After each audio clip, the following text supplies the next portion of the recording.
I stood frozen, my heart pounding as his words echoed in my ears. She's just a body to me. I wasn't supposed to hear it. I wasn't supposed to find out the truth. But there I was, watching Samuel go pale the moment he saw me standing there. And in that second, I knew our marriage was a lie. But what he did next, that's what truly broke me. I never thought my marriage would end like this. When Samuel and I first got together, everything felt so secure, so stable. He was dependable, responsible, and always made me feel like I was the most important person in his world. For years, I believed we had something solid, something real. But looking back now, I realize I was only seeing what I wanted to see. We met in our mid-20s, both of us eager to build a life together.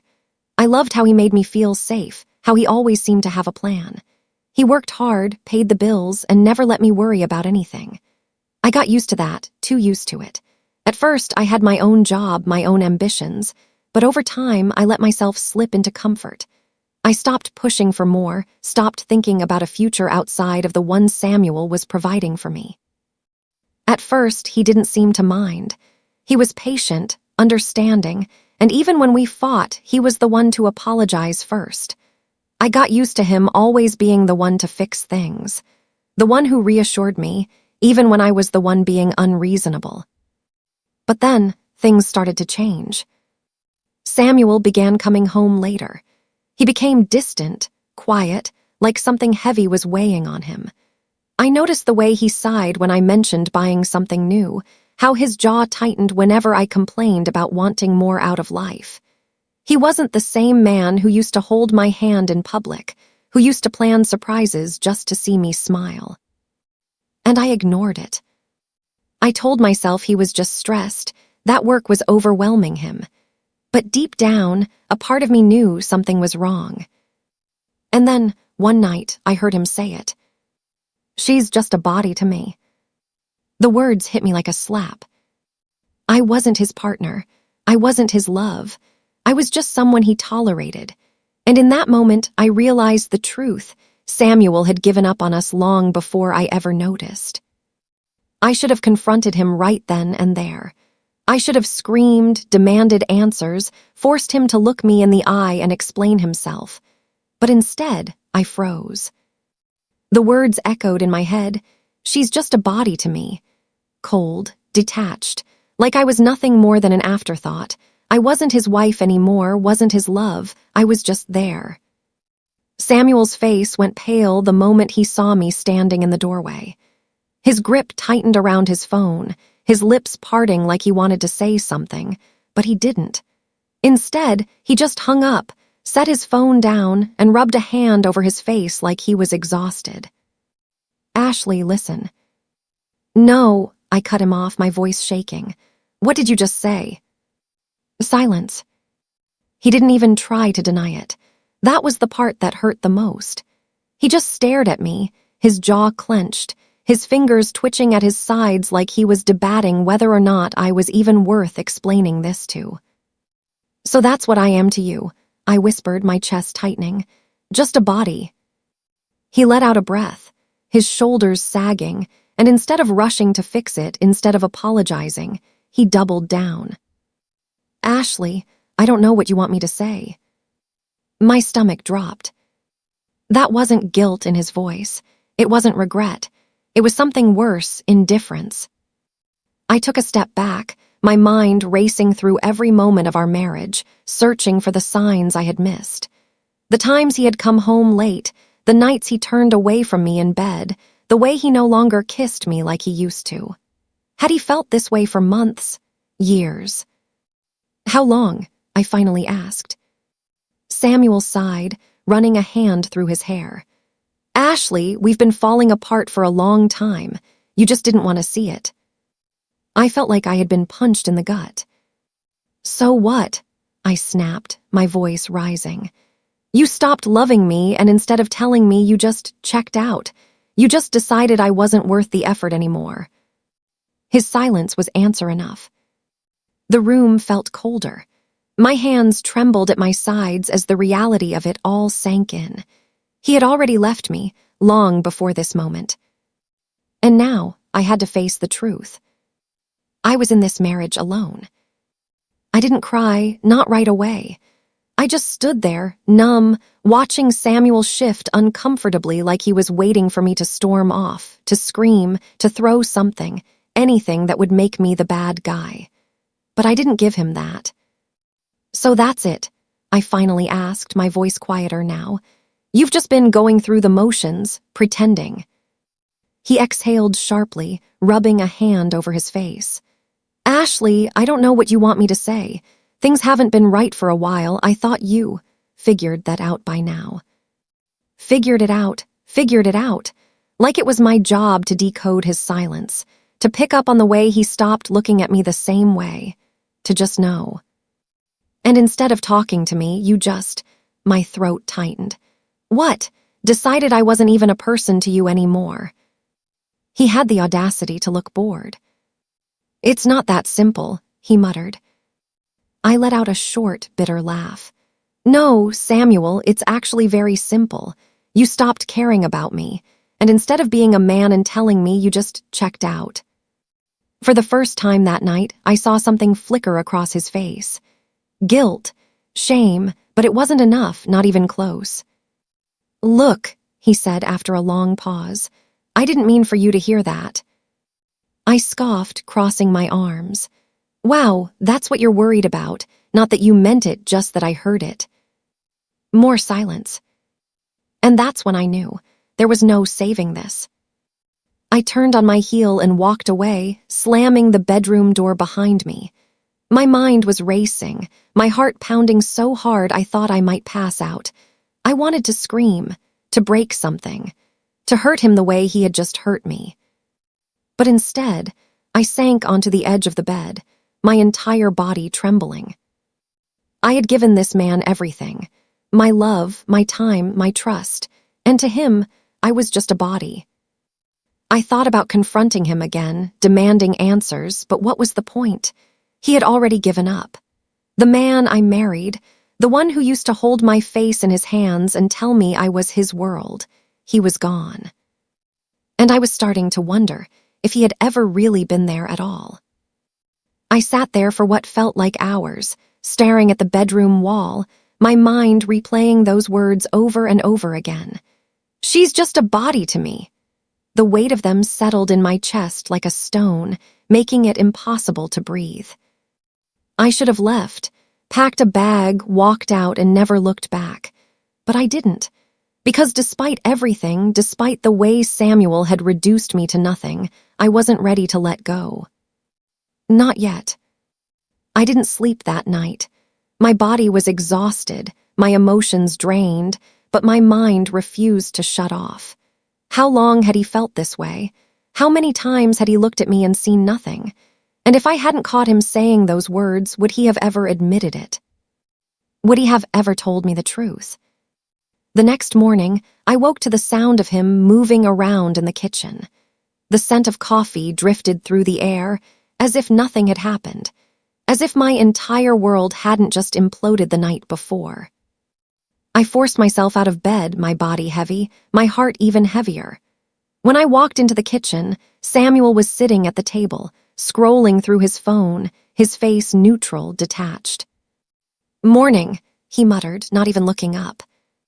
That single word sent rage surging through me.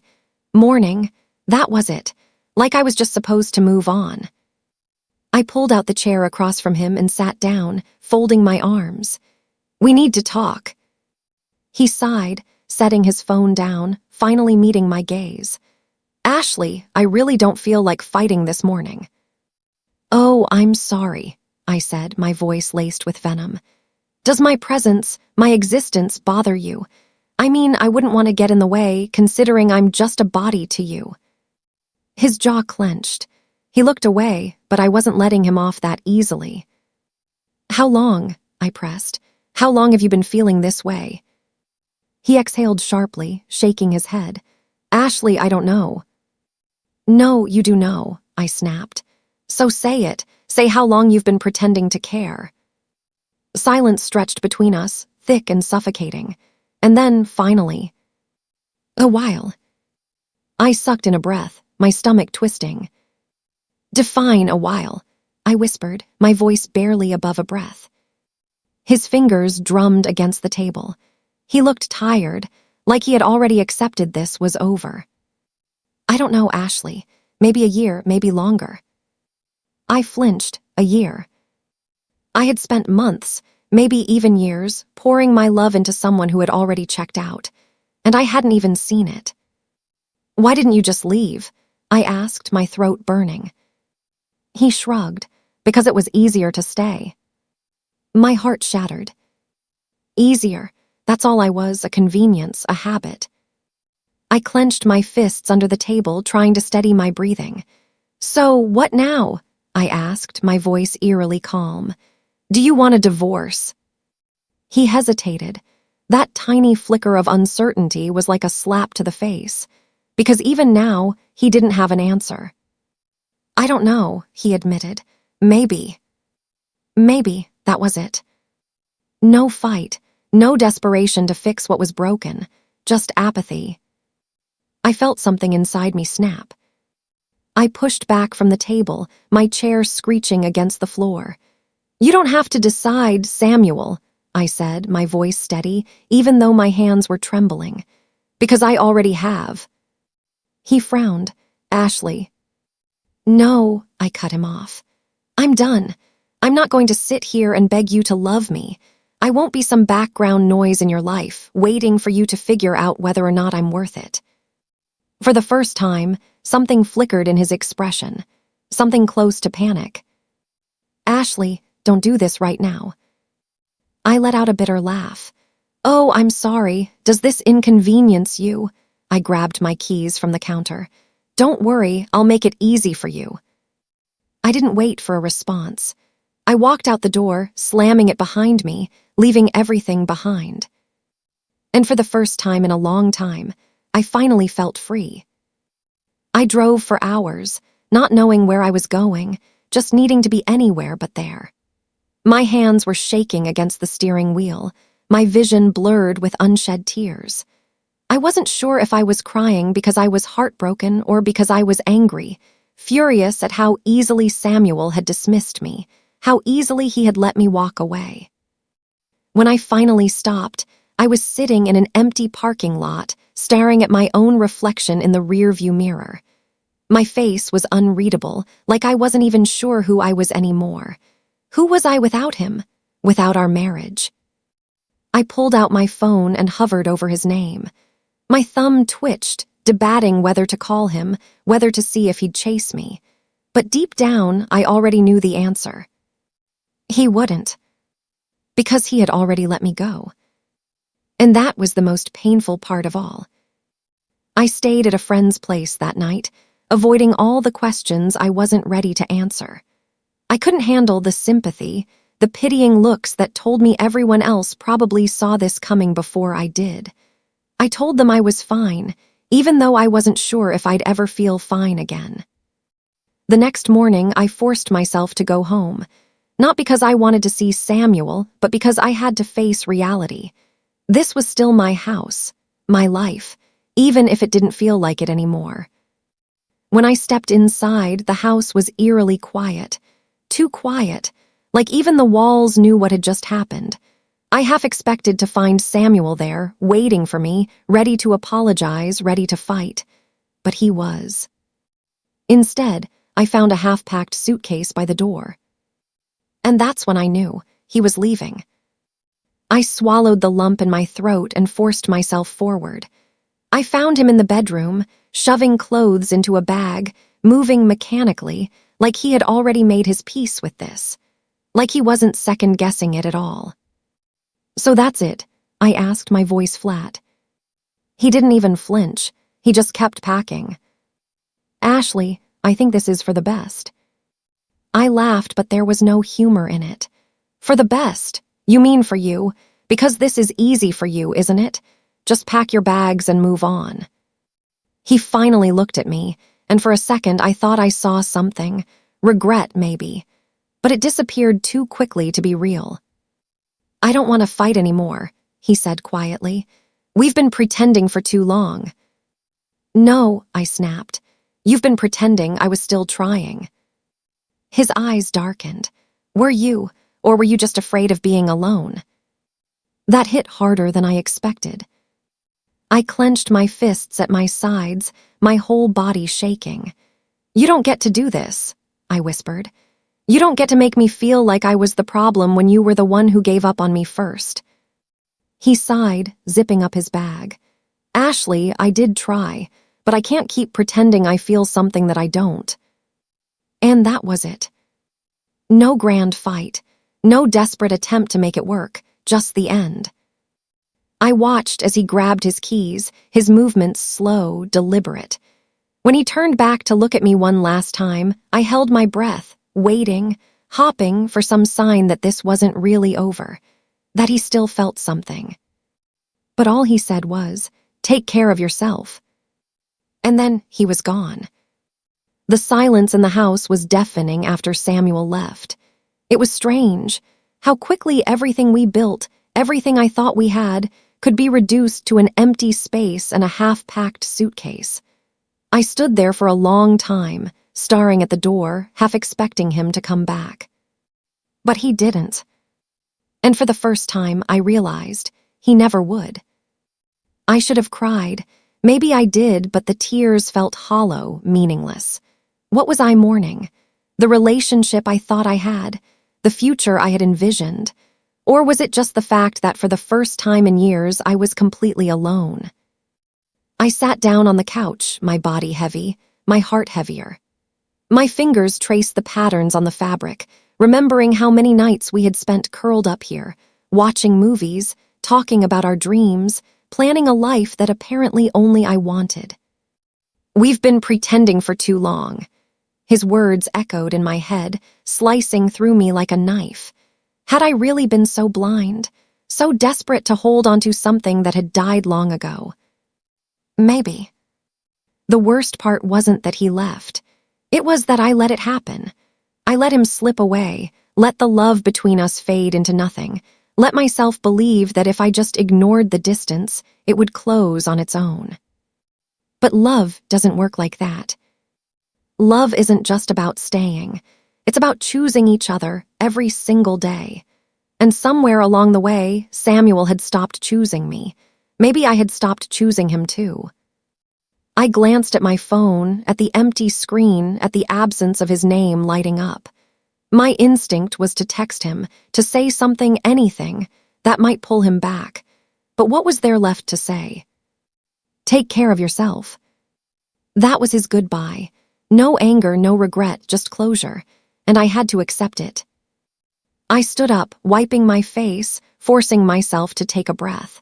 This wasn't the ending I wanted, but maybe it was the one I needed. I had spent so long waiting for Samuel to define my worth, to make me feel like I mattered. But he couldn't do that anymore. Now I had to do it for myself. What would you have done in Ashley's place? Should she have fought for Samuel, or was he right to walk away? Let me know your thoughts in the comments below. And if you enjoyed this story, don't forget to like and subscribe for more shocking real-life confessions. You won't believe what's coming next, because sometimes the truth hurts more than the lies. Stay tuned for the next one.